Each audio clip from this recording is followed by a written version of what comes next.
It's my news wrap.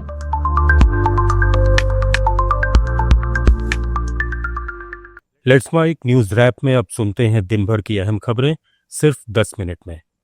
Andhra Pradesh के बापतला में एक खदान हादसे में 6 मजदूरों की मौत हो गई। यह हादसा ग्रेनाइट की खदान में हुआ। हादसे में 10 मजदूर घायल भी हुए हैं। इनमें से कुछ की हालत गंभीर बताई जा रही है।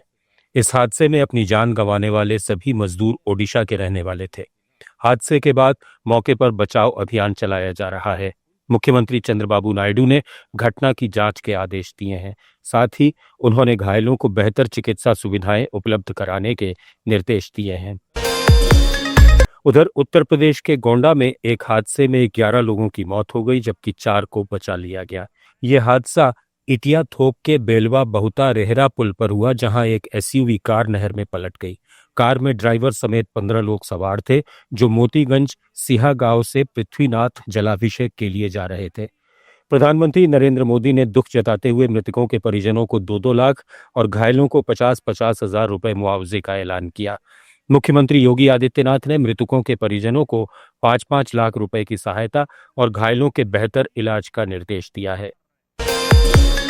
चुनाव आयोग ने आरजेडी नेता और बिहार विधानसभा में नेता प्रतिपक्ष तेजस्वी यादव को नोटिस भेजा है। इसमें पूछा गया है कि उनके पास वोटर कार्ड के 2 ईपिक नंबर कैसे आए। बिहार की दीघा विधानसभा के निर्वाचन निबंधन अधिकारी ने नोटिस में कहा है कि आपके द्वारा दी गई ईपिक संख्या को आधिकारिक रूप से जारी नहीं किया गया है। इस ईपिक कार्ड का विवरण और मूल कार्ड आयोग को उपलब्ध कराएं ताकि इसकी गहन जांच की जा सके। गौरतलब है कि शनिवार को तेजस्वी यादव ने पटना में प्रेस कॉन्फ्रेंस में दावा किया था कि ड्राफ्ट सूची में उनका नाम ही गायब है। उन्होंने चुनाव आयोग पर गंभीर आरोप लगाए थे और बूथ वाइज सूची नहीं देने पर आयोग की मंशा पर सवाल उठाए थे। वहीं एनडीए नेताओं ने तेजस्वी के खिलाफ 2 वोटर आईडी रखने के मामले में एफआईआर करने की मांग की है। भारत के पूर्व मुख्य न्यायाधीश डीवाई चंद्रचूड़ ने समान नागरिक संहिता यूसीसी की वकालत की और कहा कि संविधान यूसीसी की वांछनीयता को व्यक्त करता है। चंद्रचूड़ ने मुंबई में पत्रकारों से बात करते हुए कहा कि यूसीसी को देश और समाज के सभी वर्गों को विश्वास में लेने के बाद ही लाया जाना चाहिए और ये सुनिश्चित किया जाना चाहिए कि समान नागरिक संहिता उनके हित में हो। The desirability of a uniform civil code, I said that it is important for us, at least 75 years after the birth of the Constitution and the founding of the Constitution, to realize this ambition and goal of the Constitution, but at the same time, by taking all segments of our society and community into confidence, that this is truly in the interest of a future just Indian society, which we need to create in the nation. You know, the Constitution is here for all times. Over the last 75 years, the Constitution has witnessed cycles in terms of governance, in terms of pandemics, in terms of internal and external challenges to the nation. But the true importance of our Constitution lies in the fact that it has imparted this great stability to the nation and in its ability to wield together as one unit different communities, different religions, different cultures, different regions. And in that sense, it has molded India into one nation. Maharashtra की फडणवीस सरकार ने विशेष अभय योजना 2025 के तहत 35 शहरों में रहने वाले 5 लाख सिंधी परिवारों को जमीन के मालिकाना हक देने का ऐलान किया है। मुंबई में प्रेस कॉन्फ्रेंस में राजस्व मंत्री चंद्रशेखर बावनकुले ने कहा कि 30 सिंधी कॉलोनियों की जमीन को सस्ती दरों पर फ्री होल्ड किया जाएगा। ये कदम बीजेपी के चुनावी वादों को पूरा करता है। इससे 1947 के विभाजन के बाद पाकिस्तान के सिंध से आए सिंधियों को हिंदू समुदाय से जोड़ने की कोशिश को मजबूती मिलेगी। उन्होंने बताया कि सरकार अवैध बांग्लादेशी और रोहिंग्या प्रवासियों के खिलाफ भी सख्त कदम उठा रही है। अरुणाचल प्रदेश में प्रस्तावित सियांग अपर मल्टीपर्पज प्रोजेक्ट पर विवाद गहराता जा रहा है। सियांग इंडिजिनस फार्मर्स फोरम ने सरकार पर आरोप लगाया है कि वो इस परियोजना को बिना स्थानीय आदिवासी समुदायों की सहमति के जबरन लागू कर रही है। नई दिल्ली में प्रेस कॉन्फ्रेंस के दौरान फोरम के कानूनी सलाहकार भानु टाटक और वकील एबो मिली ने कहा कि सर्वेक्षण से लेकर सीएसआर तक सभी काम बिना पूर्व अनुमति के हो रहे हैं। फोरम ने सुरक्षा बलों की तैनाती और विरोध करने वालों की आवाज दबाने की निंदा की है।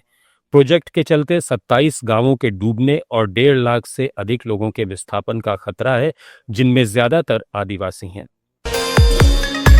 तृणमूल कांग्रेस ने दिल्ली पुलिस पर बंगाली भाषा को बांग्लादेशी भाषा कहने का आरोप लगाते हुए तीखा हमला बोला है।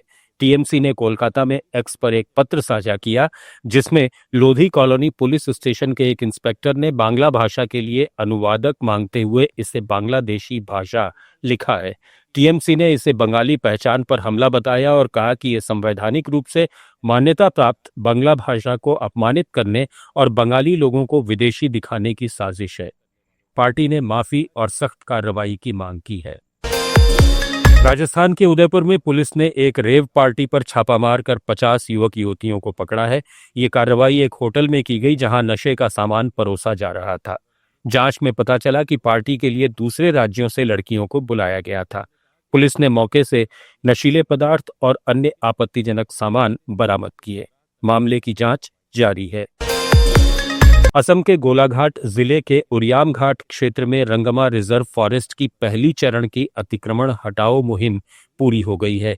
इस अभियान में करीब 8,900 बीघा जमीन को अतिक्रमण से मुक्त कराया गया और 4,000 से अधिक अवैध ढांचों को गिराया गया। जिन क्षेत्रों में ये कार्रवाई हुई उनमें विद्यापुर, मधुपुर, दोलोनिपथार और कई गांव शामिल हैं। इस दौरान 8 मस्जिदों और मदरसों को भी गिराया गया, जिससे लोगों में रोष देखा गया। अगला चरण 8 अगस्त से शुरू होगा। इसके तहत अब तक 205 घरों को नोटिस भेजे जा चुके हैं। ओडिशा के पुरी जिले में 19 जुलाई को कथित तौर पर आग लगाए जाने से 75% जल चुकी 15 वर्षीय लड़की की नई दिल्ली के एम्स में 2 अगस्त को मौत हो गई। ओडिशा के मुख्यमंत्री मोहन मांझी ने दुख जताते हुए कहा कि सरकार और विशेषज्ञ चिकित्सा टीम के तमाम प्रयासों के बावजूद उसकी जान नहीं बचाई जा सकी। हालांकि एक चौंकाने वाले खुलासे में राज्य पुलिस ने लड़की की मौत के कुछ घंटों बाद दावा किया कि इस घटना में कोई अन्य व्यक्ति शामिल नहीं था। पहले की रिपोर्ट्स में कहा गया था कि 3 लोगों ने लड़की को रोका और आग लगाई थी। इस मामले में जांच जारी है। मिजोरम समेत पूरे पूर्वोत्तर भारत के लिए चिंता की बात है कि भारत का एकमात्र लंगूर प्रजाति वेस्टर्न हुलॉक गिबन अब दुनिया की 25 सबसे संकटग्रस्त प्रजातियों में शामिल हो गया है। इंटरनेशनल प्राइमेटोलॉजिकल सोसाइटी की मेडागास्कर बैठक में इसका ऐलान हुआ। मिजोरम के जंगलों में ये दुर्लभ गिबन कभी सामान्य रूप से दिखता था, लेकिन अब लगातार जंगल कटाई, खेती और अवैध शिकार के कारण इसकी संख्या तेजी से घट रही है। देश भर में सिर्फ 10,000 से भी कम गिबन बचे हैं। पर्यावरण वैज्ञानिकों ने सरकार से प्रोजेक्ट गिबन चलाने की मांग की है, ताकि पूर्वोत्तर राज्यों, खासकर मिजोरम जैसे क्षेत्रों में इसके लिए विशेष संरक्षण योजना बने। दक्षिण त्रिपुरा में सबरूम के नंबर 2 जलेफा हायर सेकेंडरी स्कूल में विद्यार्थी परिषद की अगुवाई में छात्र छात्राओं ने विरोध प्रदर्शन किया और स्कूल गेट पर ताला लगाकर शिक्षा विभाग के खिलाफ नाराजगी जताई। प्रदर्शन का मुख्य कारण स्कूल में शिक्षकों की भारी कमी और लंबे समय से प्रधानाचार्य का नहीं होना है। प्रदर्शनकारियों ने बताया कि कई विषयों में नियमित कक्षाएं नहीं हो पा रही हैं, जिससे बच्चों का भविष्य खतरे में है। साथ ही स्कूल की 4 दीवारी नहीं होने से सुरक्षा को लेकर भी चिंता जताई गई। छात्रों ने आरोप लगाया कि कई बार शिक्षा विभाग को शिकायत दी गई, लेकिन अब तक कोई ठोस कदम नहीं उठाया गया। कर्नाटक सरकार ने हेट स्पीच और हेट क्राइम रोकथाम और नियंत्रण बिल का ड्राफ्ट तैयार कर लिया है। अब इसे बेंगलुरु में राज्य मंत्रिमंडल के सामने चर्चा के लिए रखा जाएगा। ये बिल नफरत फैलाने वाली भाषा और अपराध को रोकने के लिए है। इसके तहत दोषी को 3 साल तक की जेल, 5,000 रुपए जुर्माना या दोनों हो सकता है। बिल में सोशल मीडिया पर नफरत फैलाने वाले कंटेंट को भी अपराध माना गया है। मध्य प्रदेश के सतना जिले में एक मां ने अपनी 10 साल की बेटी को मात्र 10,000 रुपए में बेच दिया। सतना की विशेष अदालत ने इस मामले में कड़ा रुख अपनाते हुए मां को 10 साल की सजा सुनाई। कोर्ट ने कहा कि नरमी बरतने से समाज में गलत संदेश जाएगा। न्यूज रैप में फिलहाल इतना ही। जुड़े रहिए लेट्स माइक के साथ। आप सुन रहे थे let's mike more than radio. Follow कीजिए हमें हमारे सोशल मीडिया प्लेटफॉर्म्स पर।